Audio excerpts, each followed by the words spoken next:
సృష్టి ప్రారంభమైన రోజుల్లో దేవతలు దానవులు అమృతం కోసం సముద్ర మథనం ప్రారంభించినప్పుడు ఆ సముద్ర మథనం వల్ల వచ్చిన అద్భుతాలలో ఒకటి అందరినీ మోహింపజేసిన ఒక దివ్య రూపం.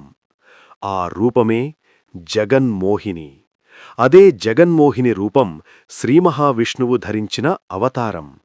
మరి ఆ జగన్మోహిని రూపం భూమిపై శాశ్వతంగా నిలిచిన ఏకైక ఆలయం ఎక్కడుందో మీకు తెలుసా? ఆ ఆలయం మన ఆంధ్రప్రదేశ్లోనే ఉంది. నదులు, పచ్చని పొలాలు, దేవతల పాదస్పర్శతో పవిత్రమైన భూమిలో దాగి ఉన్న ఒక అద్భుతమైన ఆలయం.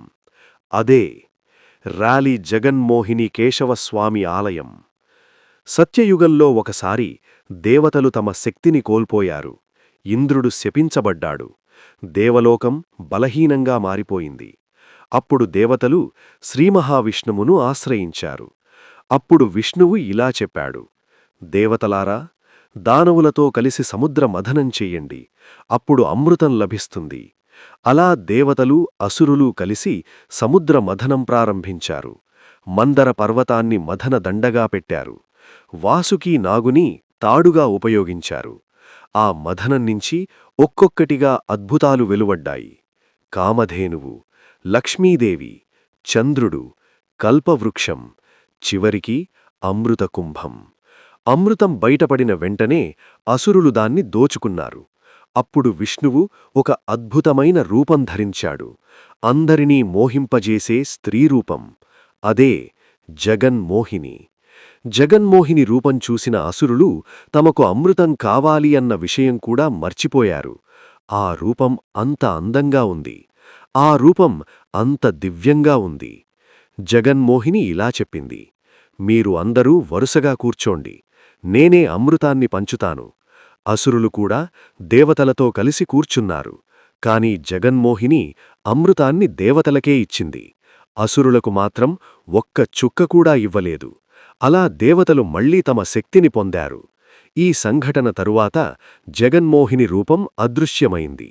కాని ఒక విషయం మాత్రం నిజం: ఆ రూపం భూమిపై ఒకచోట శాశ్వతంగా నిలిచింది. జగన్మోహిని రూపంలో ఉన్న విష్ణువు భూమిపై ఒకచోట ప్రత్యక్షమయ్యాడు. ఆ రూపం కనిపించిన వెంటనే దేవతలు అక్కడికి వచ్చి పూజలు చేశారు. ఆ సమయంలో ఒక అద్భుతం జరిగింది. విష్ణువు ధరించిన ఆభరణాలు ఒక్కొక్కటిగా నేలపై పడిపోయాయి. ఆభరణాలు పడిపోయిన ఆ స్థలాన్ని ప్రజలు ఇలా పిలిచారు: రాలింది. అంటే విష్ణువు ఆభరణాలు రాలిన స్థలం, ర్యాలీ గ్రామం. ఇది స్థానికంగా ఇప్పటికీ చెప్పే నిజమైన కథ. ఈ ఆలయంలో ఉన్న విగ్రహం చాలా ప్రత్యేకం. ఈ విగ్రహం ముందునుంచి చూస్తే శ్రీమహావిష్ణువు రూపం కనిపిస్తుంది. కాని వెనకనుంచి చూస్తే జగన్మోహిని రూపం కనిపిస్తుంది. ఇది ప్రపంచంలోనే చాలా అరుదైన విగ్రహాల్లో ఒకటి. విగ్రహం ముందు భాగం కేశవస్వామి, విగ్రహం వెనక భాగం జగన్మోహిని. ఈ విగ్రహం చూసిన ప్రతి భక్తుడూ ఆశ్చర్యపోతాడు. ఇది ఒకే రాతితో చెక్కబడింది అని కూడా చెబుతారు. విగ్రహంలోని సౌందర్యం, ముఖంలో ఉన్న ప్రశాంతత, జగన్మోహిని రూపంలోని అందం, ఇవి చూస్తే నిజంగానే దేవుడిక్కడ ప్రత్యక్షమయ్యాడని అనిపిస్తుంది. ఈ ఆలయం చాలా పురాతనమైనది. కొన్ని చరిత్రకారులు చెబుతున్నట్టు ఈ ఆలయం చాళుక్యుల కాలంలో నిర్మించబడింది. తరువాత అనేక రాజులు ఈ ఆలయాన్ని అభివృద్ధి చేశారు. ఆలయంలో ఉన్న శిల్పాలు చాలా అందంగా ఉంటాయి. ప్రతి స్తంభం మీద కూడా అద్భుతమైన శిల్పాలు కనిపిస్తాయి. ఇది కేవలం ఒక ఆలయం కాదు, ఇది ఒక శిల్ప కళాఖండం. ఈ ఆలయాన్ని దర్శిస్తే వివాహం ఆలస్యమవుతున్న వారికి మంచి ఫలితం వస్తుందని చెబుతారు. కుటుంబ సమస్యలు తగ్గుతాయని చెబుతారు. మనసుకు ప్రశాంతత లభిస్తుందని భక్తులు చెబుతున్నారు.